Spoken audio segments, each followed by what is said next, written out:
Some TV characters are so great that they deserve their own show.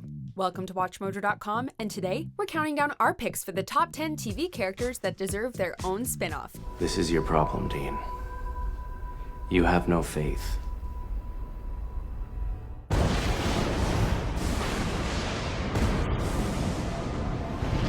Before we begin, we publish new content every day, so be sure to subscribe to our channel and ring the bell to get notified about our latest videos.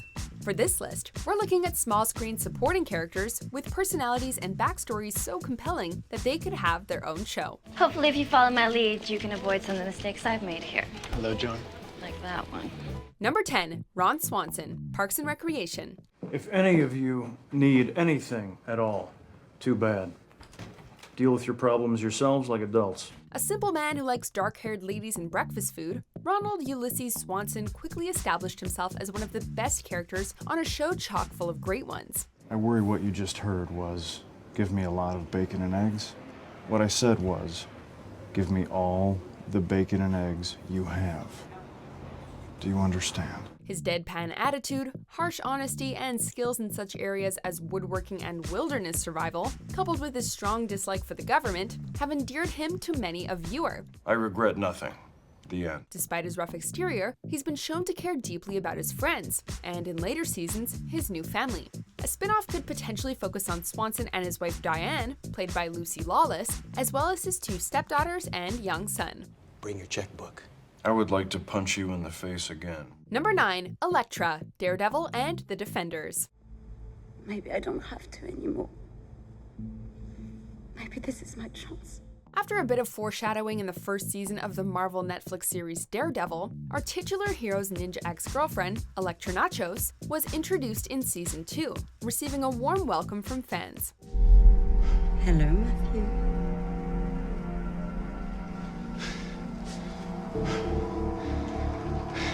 Elektra. Caught in the middle of an ancient war, Elektra had to come to terms with her dark nature and killer instinct, choosing between the shadowy Hand organization, a distant father figure, and Matt's insistence that she follow a more heroic path. Elektra, you still have a choice. The woman I know is still in there. Is she? Elektra was also a pivotal character in the team-up series, The Defenders, becoming part sympathetic villain, part dark ally to Daredevil. You forget. I know when you're lying. You've always wanted to find light in me. Look where I brought you. Suffice it to say, fans would relish a solo series. I appreciate the sentiment, Matthew, but I know who I am. Number 8, Barry Zuckerkorn, Arrested Development. Hey, you're not one of those silly men that's dressed like a woman, are you? No, baby, I'm the real thing. There are a number of incompetent people hired by the Bluths that deserve a spin-off, including the less than amazing PI Gene Parmesan. Ah, Gene! Oh, Gene, isn't he the best? Gene was far from the best. Our pick, however, has to go to the morally dubious and bumbling lawyer, Barry Zuckerkorn, as excellently portrayed by Henry Winkler. Despite his choice of career, Zuckerkorn seemingly knows nothing about the law, and often falls into legal trouble himself. While a modern spin-off would be our first choice, so that Henry Winkler could keep the role, we'd also be interested in a prequel chronicling his rise to mid-level lawyer by cheating his way through law school. Who better for the role than Henry's son Max Winkler, who already played Barry in flashbacks? Take to the sea. 3 miles out and it's a free-for-all. No rules, pirate radio laws. Number 7, Marceline, Adventure Time. Look at this, it's my new dance. It's called I Got Arthritis. Ugh. The end. One of the show's most beloved characters, Marceline the Vampire Queen, is one of Finn and Jake's closest friends and allies. Much of Marceline's appeal lies in the fact that she's a punk rock vampire, genuinely likable, yet also flawed and relatable. You know, I'm actually glad to see you. Maybe I'm the one who's nuts. Additionally, she's hugely important to the lore and backstory of the show, with strong connections to important characters on the show, including Princess Bubblegum, the Ice King, and of course, the Lord of the Nightosphere and her father, Hunson Abadir. Dad! Ugh, always do stuff like this. Oh, Marceline, I never know what's gonna set you off. A spin-off that focused on her and her backstory would be reminiscent of the critically acclaimed Stakes arc from Season 7. Some bad things happened to me when I was little. When I became a vampire, I was just a messed up kid. Now it's 1,000 years later and I'm still messed up. Number 6, Daughters of the Dragon, Iron Fist, Luke Cage, and The Defenders. You were very brave out there. I was very stupid out there. Like Elektra in Daredevil, Colleen Wing and Misty Knight were introduced as supporting characters and potential love interests on Iron Fist and Luke Cage respectively, but quickly established themselves as some of the toughest and coolest characters in any of the Netflix shows. This is voluntary, right? Mm-hmm. And off the record? Absolutely. So why are we doing this in an interrogation room? Fans were excited to see the pair team up during The Defenders, reminiscent of the pair's detective agency from the comics called Daughters of the Dragon. A spin-off that focused on the sword-wielding ninja and the cop with a bionic arm would be a kick-ass addition to the Marvel Netflix world, and a show with 2 female leads of color would add some welcome diversity to it as well. The hell did I just walk into? Number 5, Hurley, Ben, and Walt, Lost. Can you help me? I'm sorry. I could really use someone with, like, experience for a little while. Following the final episode of Lost, an epilogue was produced that wrapped up a number of unsolved mysteries from the show.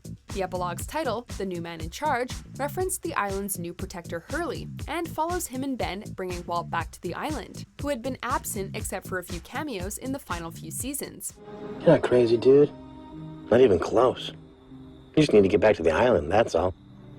It's where you belong. It's where you've always belonged. A spin-off featuring a new era on the island with these 3 returning characters is a show with a built-in fan base. However, a follow-up about a journey off the island could be just as compelling, following Desmond's odyssey to once again get back with his wife and son. Penny?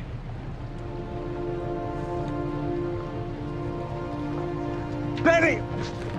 Penny! Number 4, Spike, Buffy the Vampire Slayer, and Angel. A bear! You made a bear! I didn't mean to. Undo it!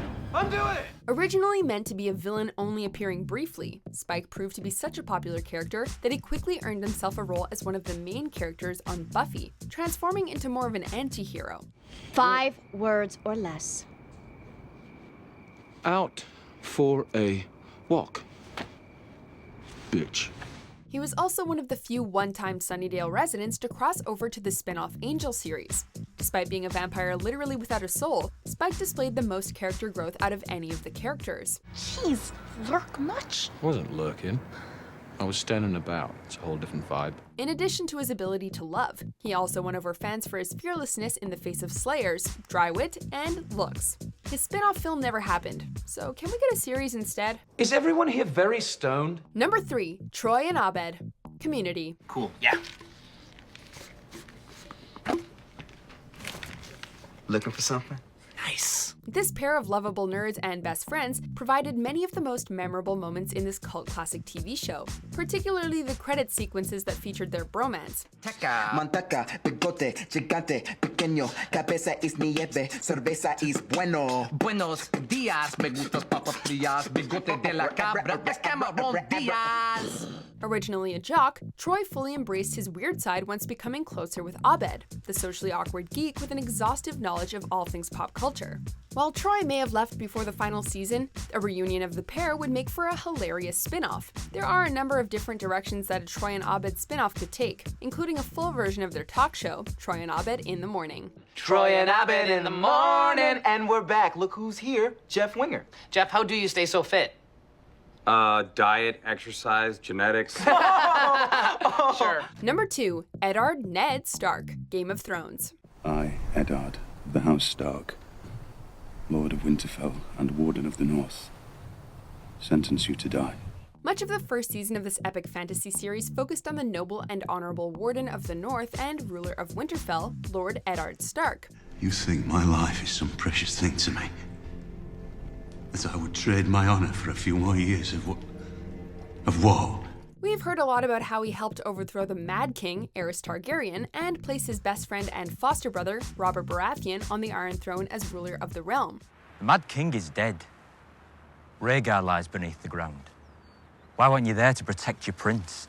Our prince wanted us here.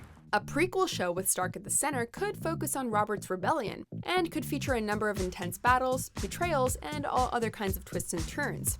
Of all the potential Game of Thrones spin-off, this is the one with the best chances of recapturing that Game of Thrones magic. I don't fight in tournaments. That's when I fight a man for real. I don't want to know what I can do. Before we unveil our top pick, here are a few honorable mentions. Hold up. Look, Val, you don't sing on the bridge. Actually, the bridge is meant to be sung by two voices. What is up with you today, Jay? What is up with you today, Mel? You're asleep at the snare drum? Relax. You said you were at the Marine unit? Yeah, What does the Marine unit have to do with a bunch of dead girls in a can? not a thing. Who are you? Once you know, your life will never be the same. I can take it. Not this time. Ollie. Number 1, Daryl Dixon, The Walking Dead. Well, hey, shoot me again? You best pray I'm dead. The Walking Dead has no shortage of stoic badasses whose survival skills have made them key players in the zombie apocalypse. And we'd be remiss if we didn't mention Michonne. But anger makes you stupid. Stupid gets you killed. But while Michonne was based on a character from the comics, Daryl was created to be a supporting role for the show, before he became a huge breakout character and quickly elevated to series regular. His longevity and hunting skills aren't the only reason the character should receive his own show, as he's developed from a jaded individual living in his brother's shadow to one of the most important survivors in the community, a person we'd like to spend more time with in a spin-off. Are the only ones zen around here? Good lord. Do you agree with our picks? Check out these other great clips from WatchMojo, and be sure to subscribe and ring the bell to be notified about our latest videos.